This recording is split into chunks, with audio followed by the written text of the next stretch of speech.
My mother didn't lower her voice. She didn't flinch. She just stared at me through the frozen grid of our family Zoom call and delivered the line that ended our relationship. She said, "We don't want to see your face at her graduation." No pause. No hesitation. Just the cold hard truth, while my sister smirked in her little square and my father looked away like a coward. In that moment, every year I'd carried them quietly just snapped inside me. I didn't argue. I didn't ask why. I simply reached for the one thing they never expected me to take back. Before I tell you what I did next, tell me where you're watching from, and be honest, what would you have done if your own blood treated you like an ATM? My name is Amber, and for most of my life I thought keeping the peace meant keeping quiet. I grew up in a house where love was measured in obligations, specifically financial ones. Lorraine, my mother, was the sun everyone else orbited. Victor, my father, stayed in her gravity without question. And Riley, my younger sister, bloomed in that warmth while I learned to live in the shade. I moved to Seattle in my 20s, chasing a career in fintech and a version of independence I didn't yet understand. But even from 1,000 miles away, the family pattern never changed. It started the week I got my first big paycheck. Lorraine called, sounding proud and tired all at once. She said Riley's tuition bill had come in and asked if I could help just this once. I said yes before I even thought about it. By the end of that year, once had turned into every semester, every textbook, every off-campus expense she needed to thrive. Riley never thanked me. Lorraine stopped pretending it was temporary, and Victor kept the peace by staying silent. Every time I hesitated, my mother would lace her voice with that specific brand of disappointment, the kind that made you feel ungrateful for even questioning her. I remember one Christmas when I saved up and bought Riley a laptop so she could keep up with her courses. She unwrapped it, glanced at the screen, and said, "Oh, I thought it was the higher model." Lorraine just laughed softly and said, "Maybe next year, sweetie." I swallowed the burn in my chest and told myself it didn't matter, but it did. All of it did. The message that finally cracked something in me came months later. Lorraine left her phone on the counter during a visit, and a text lit up from my aunt saying she pays because she's gullible. Let her. My mother replied with a smiley face and a single line: "Some people were born to support the family." I never confronted her.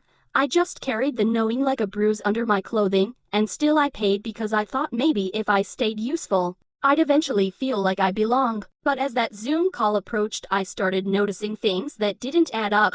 Alerts from my bank that I had ignored for too long, and that's when the storm really started to break. The days leading up to that Zoom call felt off, like the heavy air before a massive storm. Riley had been quieter than usual, which never meant peace, only plotting. Lorraine sent me a string of clipped messages asking if the next cycle of tuition payments had processed. She didn't say please because she never did. I told myself it was normal, that helping was what I'd always done, but something in my chest felt tight and uneasy. That unease snapped into clarity when my bank flagged unusual activity. A calm voice explained that a card under my name had been used for several large purchases. It was a card I'd forgotten existed, supposed to be for emergencies or groceries, years ago, but now it showed charges for designer shoes, a gold bracelet, and a weekend shopping spree totaling around $4,000. My stomach dropped because I hadn't touched that plastic in ages, and I knew before I even called them exactly who had used it. Lorraine actually laughed when I brought it up. She told me I was being dramatic and said Riley needed a few things for graduation, so I shouldn't ruin the moment.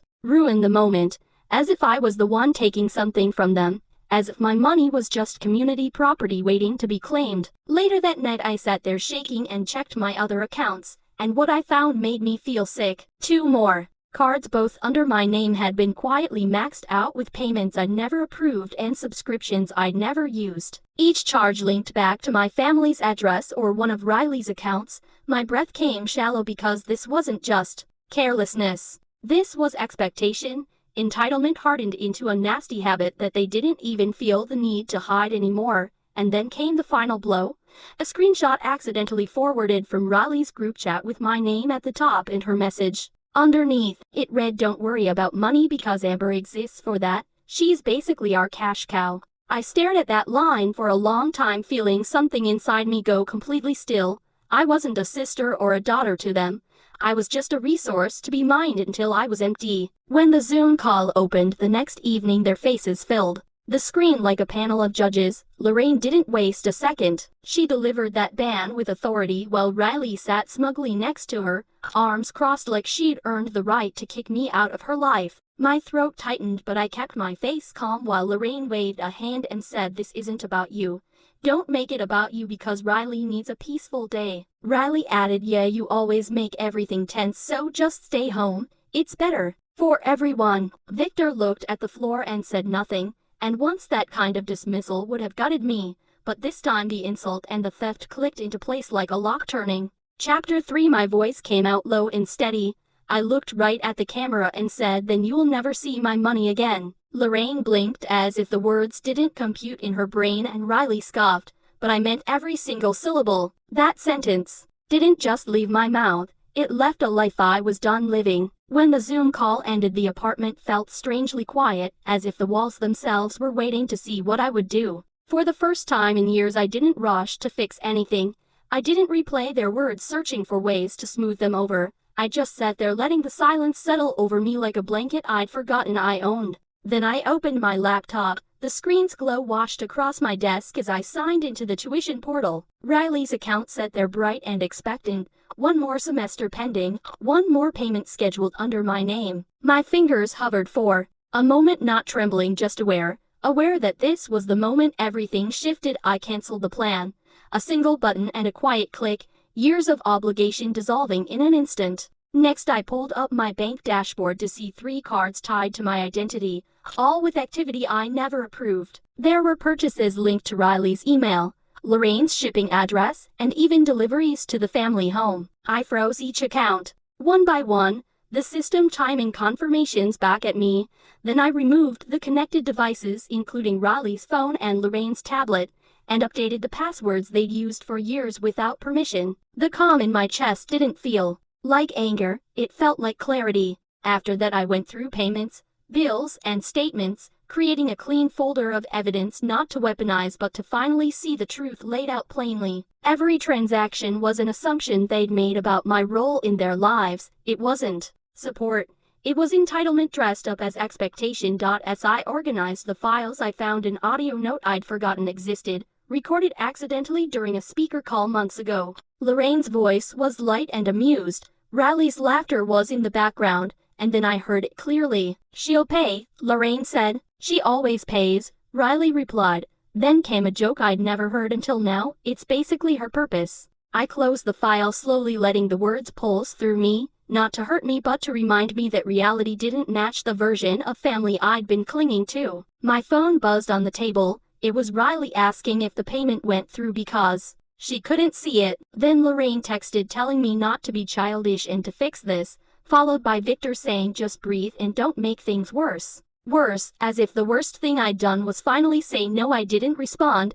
Instead, I logged out of every shared subscription, from music to streaming to grocery deliveries. By the time I stood up, the sky outside had deepened into a soft navy blue, and I felt lighter than I had in years. They thought cutting me out of a celebration would keep me small, but all it did was make room for me to finally step out. 3 days passed before Lorraine finally demanded another family meeting. The subject line of her email said urgent, but it was the kind of urgency people use when they've lost control, not when they're in danger. I clicked the Zoom link out of curiosity more than duty. A part of me wanted to see how far they'd push, while another part wanted to see how far I'd come. When the screen loaded, they were all already there. Lorraine sat in the center like she always did, perfectly framed, with her chin lifted as if she were presiding over something important. Riley lounged beside her with makeup flawless and eyes tight with irritation instead of gratitude, while Victor hovered near the back of the living room, looking smaller than I remembered. Finally, Lorraine snapped as if I were late, saying, "We need to address your behavior." My behavior? Of course I said nothing because silence was a new language for me, one they didn't understand yet. She continued, saying, "Riley's graduation is in less than 2 weeks. They won't let her walk unless the outstanding balance is paid. You know this because you've always handled it, so fix it." Riley rolled her eyes and said, "I don't get why you're making this a big deal. You're the one with the career, so just do what you always do." There was a brief moment where I wondered if they truly didn't see the theft and manipulation, or maybe they saw it all along and simply didn't care. That's when it clicked that the problem had never been their blindness, it had been my willingness. I'm not paying, I said calmly. Lorraine's lips curved into disbelief and she told me not to be ridiculous, saying you're angry, fine, but don't sabotage your sister out of spite. I told her I wasn't sabotaging her, I was stepping out of a role I never agreed to play. Victor finally lifted his head saying let's not escalate, we can talk this through. I let out a soft breath and said you never talk, you all tell. I clicked a button on my screen and a window opened showing my folder of payments, bills and statements organized in quiet damning rows. What is this? Lorraine demanded, and I simply said the truth. I shared my screen letting the numbers speak. First, showing the unauthorized purchases and the recurring charges and the cards linked to Riley's email. Riley's mouth tightened and Lorraine's face remained stiff, but a flicker of fear passed through her eyes. Victor stepped closer to the camera saying, Amber, you could have just talked to us. I said softly, I tried for years. I clicked another file, and the audio note played. Lorraine's voice echoed through all our speakers saying she'll pay, followed by Riley's laugh saying she always pays. Then the line that had rooted itself in me like a splinter played loud and clear, it's basically her purpose. When the recording ended, no one spoke, even Riley's performative confidence faltered. Lorraine found her voice first, asking, I can't believe you recorded us. I told her I didn't, it was automatic, but I listened. Riley crossed her arms tightly saying, you're blowing this out of proportion.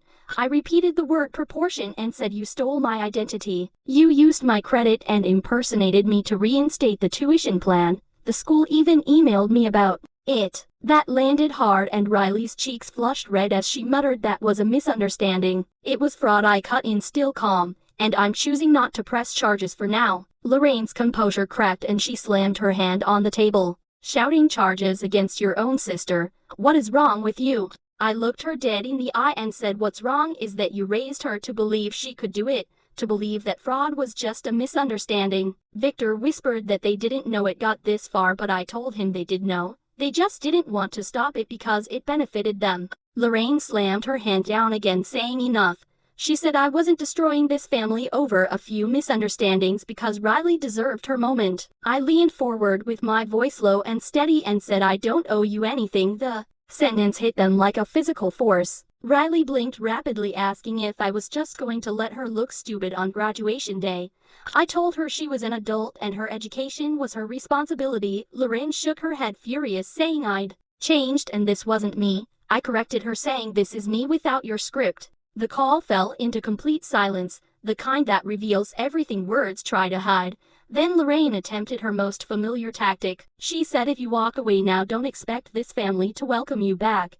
I felt the old fear rise, but then it faded, replaced by something stronger. I told her I wasn't walking away from family.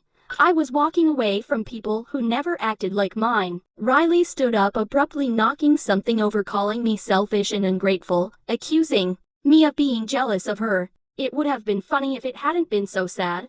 I told her I hoped someday she understood the difference between support and exploitation. Lorraine glared at me saying I'd regret this.